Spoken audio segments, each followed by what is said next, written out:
Hey everyone, welcome to today's video. Welcome to the Video Game Fight School channel. Thank you so much for tuning in.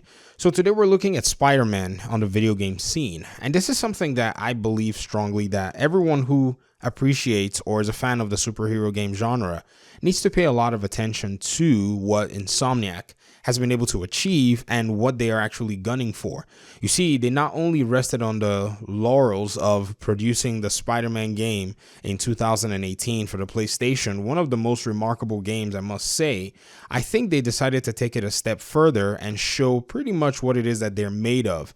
Now, the student has now reached a position where it has, in my opinion, reached the same level as the master. Now, what in the world am I even talking about? Well, if you think about all of this, you really have to go back to say that Insomniac is a studio which its producers and some of its developers understand that they got a lot of their inspiration from a lot of good video games out there. One of the good video games is the Arkham games.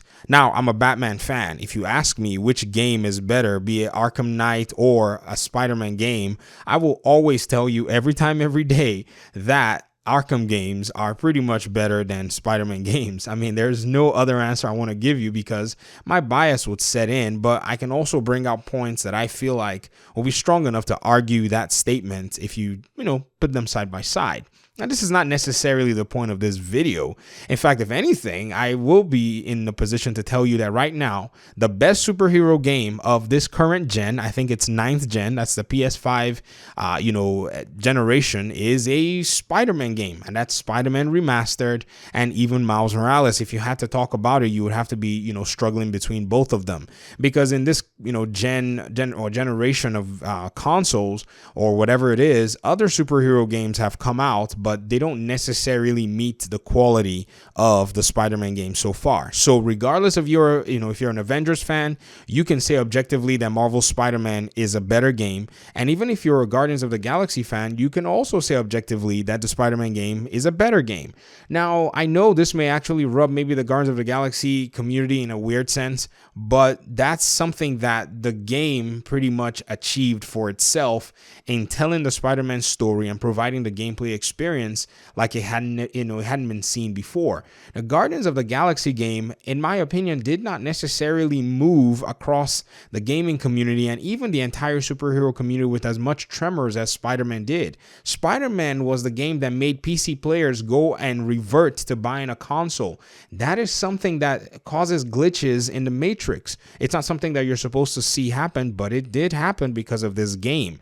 Because already we know that Spider-Man is kind of, in a sense, unfair to compare to a lot of these other superheroes nonetheless, maybe except Batman because he is beloved, he has a huge following, and he's a very relatable character. So I think already these things already kind of favored Spider-Man already, but nonetheless, Insomniac were able to meet up to whatever the standard would have been.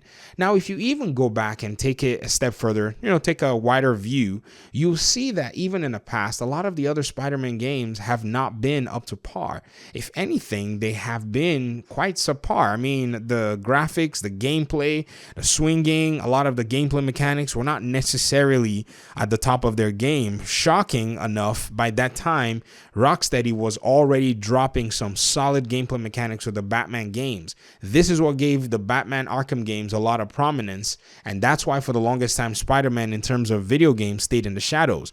Now, fortunately, Spider-Man also had a lot of cinematic pool where Sam Raimi and all the other, folks were throwing out the Spider-Man movies. So Spider-Man did not necessarily disappear into oblivion. It was a very popular, set of movies that were released in the time that we had different Spider-Man universes get rebooted or restarted or rejumped with Andrew Griffin. And even right now, we have Mr. Holland, who's actually right now very popular. I think probably more popular than even Tobey Maguire. I'm just gonna go ahead and say it. He seems more popular than Tobey because his movie is actually out right now and is already destroying box office records. So this is something that I strongly think that if we actually take a very good look at it, we can objectively say that what Spider-Man has done is very important in terms of being a video game that's available for players to play, both in the last console generation and even in this console generation. Now, again, you also have to pay attention to the fact that, sales and popularity is also another metric to measure with. And Spider-Man pretty much did beat the Arkham, highest sales numbers. And this is where I think that, it even still speaks more to what it is. But we're not going to go ahead and answer the question of the past gen, because in terms of gameplay mechanics, as much as the Spider-Man games make absolutely rock, I still think Arkham Knight still has some really core gameplay mechanics where Spider-Man still has to compete against. But when it comes to the new generation, basically the remaster or even Miles Morales, which emphasizes a lot of those core mechanics, I think right now that Spider-Man currently holds the title for the best superhero game in Generation 9.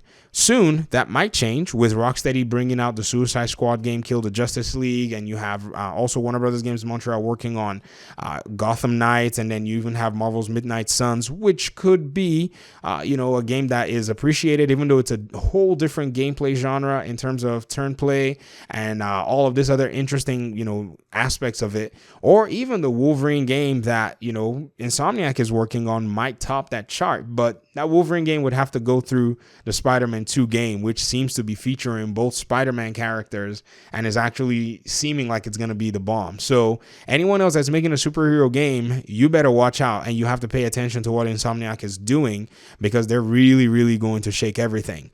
Now, I have to render one more, I would say, addition to all of these before I sign off of this video, and that is the Wonder Woman game that got revealed. That game has the potential to really take the cake in a way that no one will be expecting it to, because right now she is basically the underdog in terms of a video game for herself. I mean, Wonder Woman has not necessarily had her own title in the video game world, so I believe this provides the opportunity to really go out of the way and do some really interesting things. Also, it will be launching more than likely on the 9th generation as well, basically the Xbox Series X's and S's and PS5s. And I think this is where the developers can push the limits in terms of world building, in terms of gameplay mechanics, destruction mechanics, which is something that we would like to see, something that really does correlate to the depictions of Wonder Woman that we've seen in the animated series and the comics, and just showing exactly what it is that this character is about. I think they can do something close to what the God of War games did and really resonate along the entire gaming community and showcase that she might be genuinely, and I'm not just saying this just because I want to say it, but she might genuinely be a superhero that comes in and swoops all of these awards in terms of better video game development as compared to, say, Spider-Man. It will be a hard task for Monolith Studios to pull off, but I think it's one that is worthy of at least trying.